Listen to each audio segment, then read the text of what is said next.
Hello everyone, good morning, welcome to a new blog. তো guys আমি আজকে পার্লারে জয়েন করছি। তো সকালবেলা রেডি হয়ে বেরিয়ে পড়েছিলাম, তাড়াহুড়োর জন্য আমি ক্লিপগুলো নিতে পারিনি। তো এই দেখো এখানে পার্লারে ঢুকে গেছিলাম, ঢুকে ড্রেস চেঞ্জ করে নিয়েছিলাম, আর ওখানে ওরা বসেছিল, কথা বলছিলাম টুকটাক। তো তারপরে একটা লেডিস হেয়ার কাট আসলো, আর একটা হচ্ছে আমাদের সিনিয়র দাদা একটা হেয়ার কাট করছে। তো দেখো কী সুন্দর লাগছে না, জাস্ট ড্রাই করেছে আর কিছু না। তো তারপর আমি বসে এখানে গল্প করছিলাম একটু। তো তারপর দুপুর লাঞ্চ নিয়ে বসে পড়ি।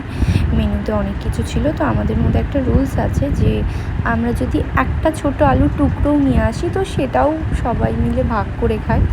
তো এখানে সেরকম। তো তারপরে খাওয়া দাওয়া কমপ্লিট করে এখানে আমি বিকালের দিকে একটা দিদির চুল বেঁধে দিয়েছিলাম, আমাকে বায়না করছিল যে মনে আমাকে এরমভাবে চুলটা বেঁধে দে। তো তারপরে সন্ধ্যেবেলার দিকে একটু ছাদে গিয়েছিলাম, সন্ধ্যেও না বিকাল দেখো আকাশটা কি ভালো লাগছে না, আমার তো খুব ভালো লাগছে। তো তারপরে রাত্রেবেলা আমার ডিউটি কমপ্লিট হলে আমি রাত্রেবেলা টোটোতে উঠে পড়ি বাড়ির দিকে যাওয়ার জন্য, আর এদিকে বাড়ির রাস্তাও চলে এসেছি। তো তারপরে আজকে মা একটু পোলাও করেছিল। তো গাইস আজকের ব্লগটা এই পর্যন্তই। ভালো লাগলে like, comment, share and subscribe করে যাও। বাই, দেখা হচ্ছে পরের মিনি ব্লগে।